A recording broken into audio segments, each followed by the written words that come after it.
Hello बच्चों, the honours में आपका स्वागत है।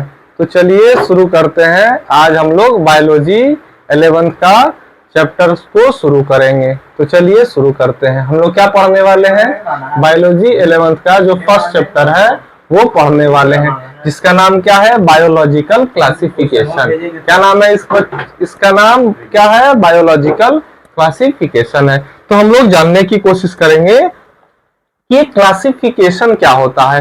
हम लोग को पता है कि हम लोग कुछ भी चीज होता है तो उसको हम लोग क्लासिफाई कर देते हैं। ठीक है, हम लोग अपने क्लासरूम को भी क्लासिफाई किए हुए हैं, सेक्शन ए बी सी। तो दुनिया में जो भी चीज होती है उसको हम लोग अरेंज करके रखते हैं। तो अरेंज करना मतलब क्या हुआ? चीजों को आसान कर लिए। तो बायोलॉजिकल क्लासिफिकेशन में क्या होता है कि जितना भी बायोडाइवर्सिटी है उसको हम क्या करेंगे?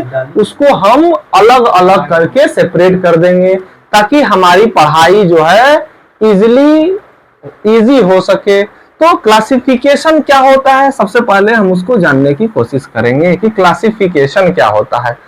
ठीक, तो हम लोग अभी बात करेंगे क्लासिफिकेशन के बारे में। क्लासिफिकेशन के बारे में बात करेंगे। क्लासिफिकेशन क्या होता है? क्लासिफिकेशन होता है कि the division of living organism, the categorisation of living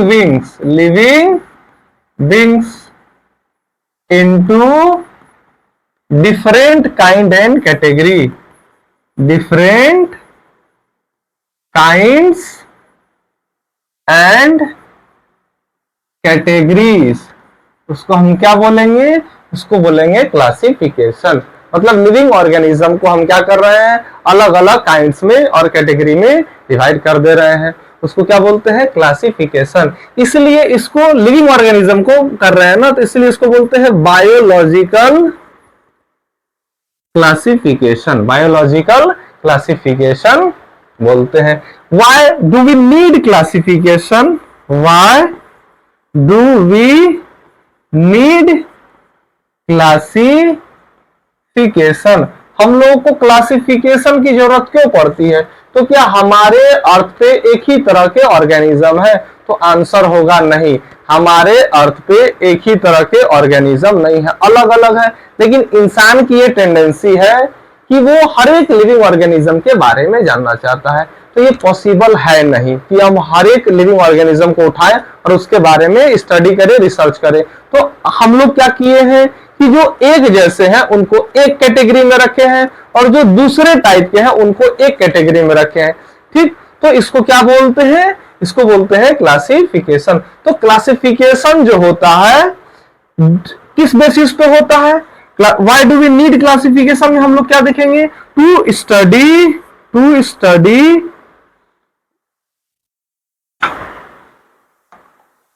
study about living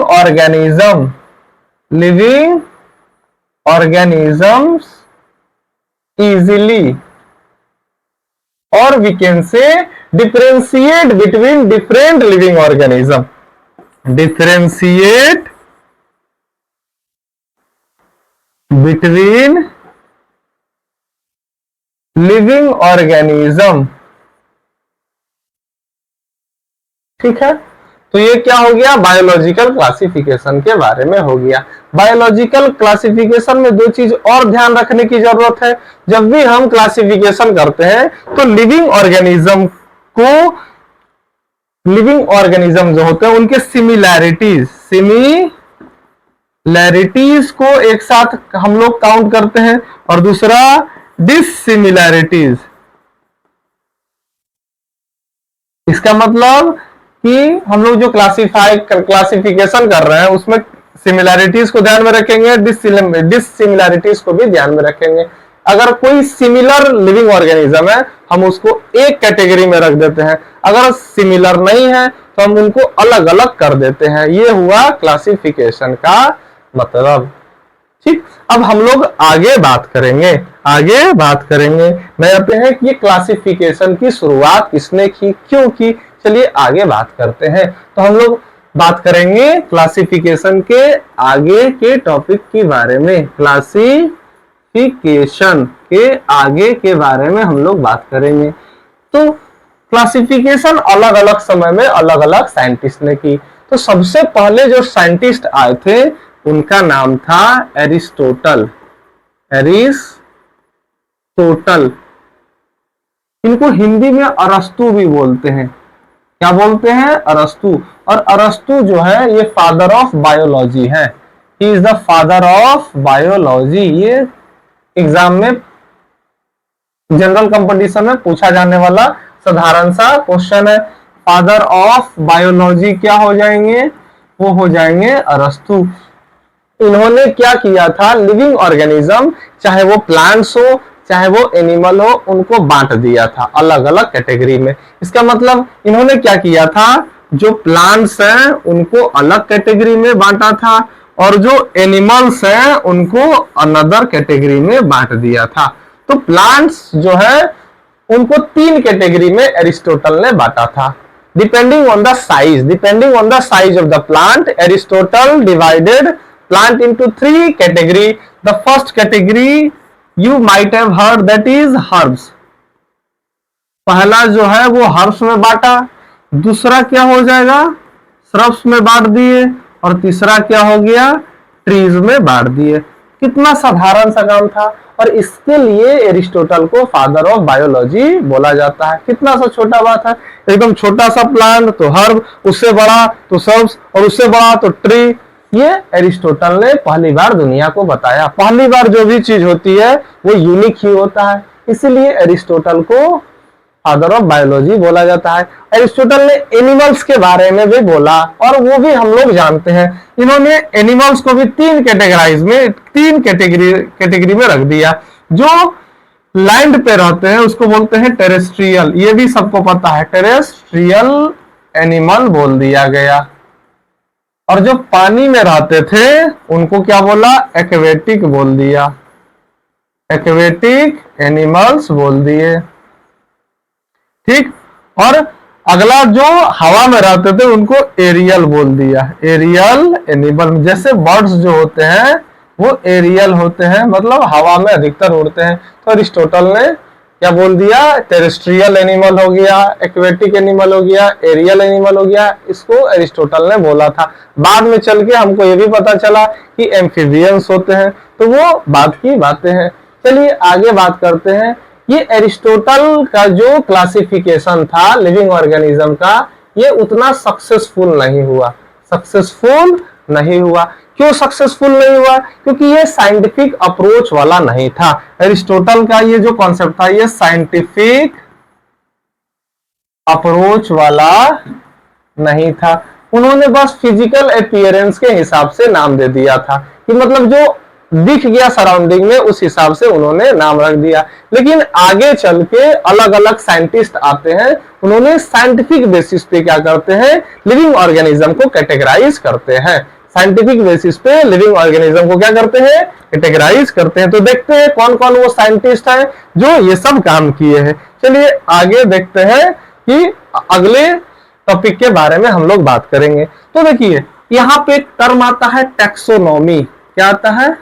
taxonomy के बारे में बात करेंगे। ठीक है, ये टैक्सोनॉमी क्या होता है इसके बाद हम लोग क्या करेंगे? नोमेनक्लेचर। क्या बात करेंगे? नोमेनक्लेचर के बारे में बात करेंगे। ठीक है, टैक्सोनॉमी और नोमेनक्लेचर क्या होता है। अब देखिए नोमेनक्लेचर क्या होता है? Naming of living organism. Naming of living organism मतलब दुनिया में कोई भी लिविंग ऑर्गेनिज्म है उसका नाम है, उसको बोलते हैं साइंटिफिक नेम। क्या बोलते हैं? साइंटिफिक नेम बोलते हैं।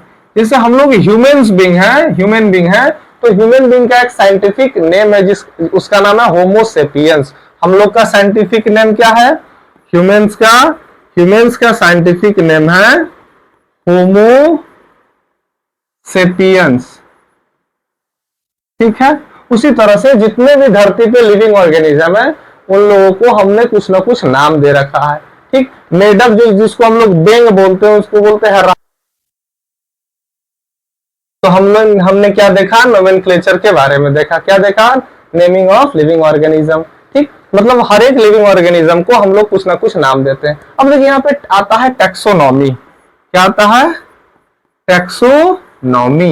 ये टैक्सोनॉमी एक ब्रांच है। क्या है, द ब्रांच ऑफ साइंस, और we can say biology, the branch of biology that deals with the study of living organisms,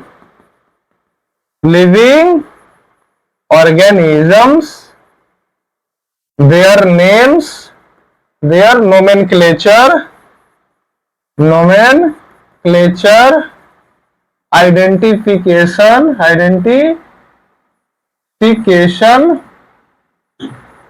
etcetera. तो ये टेक्सोनॉमी है, और एक टेक्सोनॉमी के फादर है जिनको बोलते हैं कार्लस लिनियस। क्या बोलते हैं, कार्लस लिनियस। उसको बोलते हैं फादर ऑफ टेक्सोनॉमी। क्या बोलते हैं, फादर ऑफ टेक्सोनॉमी। फिर एक और आते हैं आरएच विटेकर। क्या आते हैं, आरएच। इनके बारे में भी हम लोग आगे चल के पढ़ेंगे। इन्होंने क्या दिया था, इन्होंने दिया था 5 किंगडम क्लासिफिकेशन। ये हमारा इंट्रोडक्शन हो गया। इस चैप्टर में हम लोग इसी के बारे में पढ़ेंगे। आगे पढ़ने के लिए आप लोग द ऑनर्स के साथ जुड़े रहे। हम लोग जल्द ही नया वीडियो लाने वाले हैं।